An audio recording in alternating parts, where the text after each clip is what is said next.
કરવા માટે. Happy birthday માસી, થેન્ક યુ.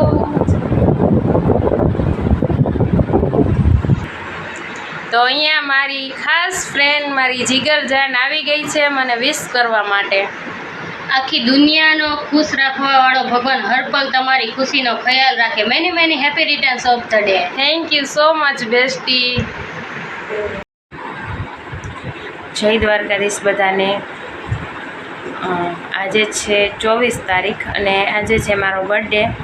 આમ તો હું 2 વર્ષથી જ્યારથી મારા બાળકો ગયા છે ત્યારથી મેં એકેય તહેવાર કે બર્થડે એવું કાંઈ મારી જિંદગીમાં આવ્યું જ નથી. પણ હવે મને ખબર પડી કે આપણે દુનિયામાં ખુશ છીએ કે ગમે એટલા દુઃખમાં છીએ એનાથી ના દુનિયાને કોઈ ફેર પડતો નથી. હોત તો આજનો દિવસનો કંઈક આનંદ જ જુદો હોત. ખૂબ ધૂમધામથી સેલિબ્રેશન કરો તેમ. અને એ તો કાંઈ વાંધો નહીં, જ્યારે આવશે ત્યારે હું કરીશ, બરાબર. પણ આટલા વિડીયો છે કે એ લોકો સુધી, એ સ્ત્રીઓ સુધી પહોંચે છે તો પણ એ સ્ત્રીઓને એમ નથી થતું કે આજે આપણે એક માંથી એના બાળકો જુદા પડાવ્યા છે, કાલે સવારે આપણો પણ વારો એ આવી જાય, કાલે સવારે આપણો ઘરવાળો પણ રસ્તામાં એક્સિડન્ટ થઈને મરી જાય, કાલે સવારે આપણા પણ બાળકો છૂટી જાય. કોઈને ભગવાનની બીક જ નથી એમ કે કાલ સવારે આપણી ઉપર શું થવાનું છે એ કાંઈ એને વિચાર જ ન થતો. ભગવાન કઈ બાજી ક્યારે પલટી નાખે. તો પણ એ લોકોને એટલો વિચાર ન થતો કે આપણે આ બાળકો એને દઈ દેવા જોઈએ. પણ એ બાળકો એટલા માટે નથી દેતા કારણ કે એને નોકર ક્યાંથી મળે આવા. પછી 10 વર્ષની દીકરી મારા મમ્મીએ કરીને દીધી, 1.5 મહિનાની હતી ને તે દિવસની મારા મમ્મીના ઘરે હતી.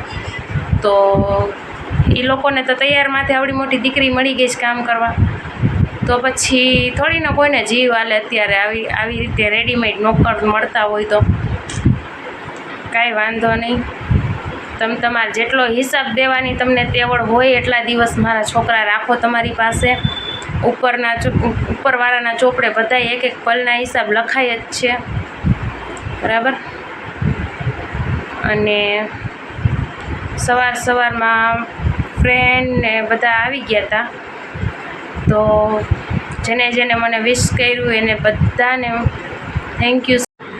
અને જેને આ પીડા વેઠી હોય, એક માથી એના બાળકો જુદા પડ્યા હોય, એક બાળકોથી એના મા બાપ જુદા પડ્યા હોય, એને ખબર હોય. બાકી તો અમુક એવા કેટલાય લુખા તત્વો છે જે આપણું સર્ટિફિકેટ દેવા માટે જ સ્પેશિયલ પેદા થયા છે. ભગવાને એ કામ છોડી દીધું, આવા બધાને સોંપી દીધું છે. પણ કોઈને બોલતા પહેલાં 100 વખત વિચારાય તમારી ઉપર શું થશે એ ખબર નથી.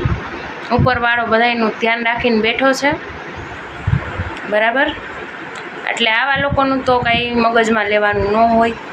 એટલે એક વાત એ જ શીખવા મળી કે દુનિયાને તમે છાતી ચીરીને દેખાડો ને કે તમે કેટલા સાચા છો તો એ દુનિયા એમ જ કહેશે કે તમે નાટક કરો છો. એટલે જેવી રીતે આપણે જિંદગી જીવવાની હોય એવી રીતે જ જીવાય. સુખ હોય કે દુઃખ હોય આ દુનિયાને કાંઈ દેખાડવાનું જ ન હોય.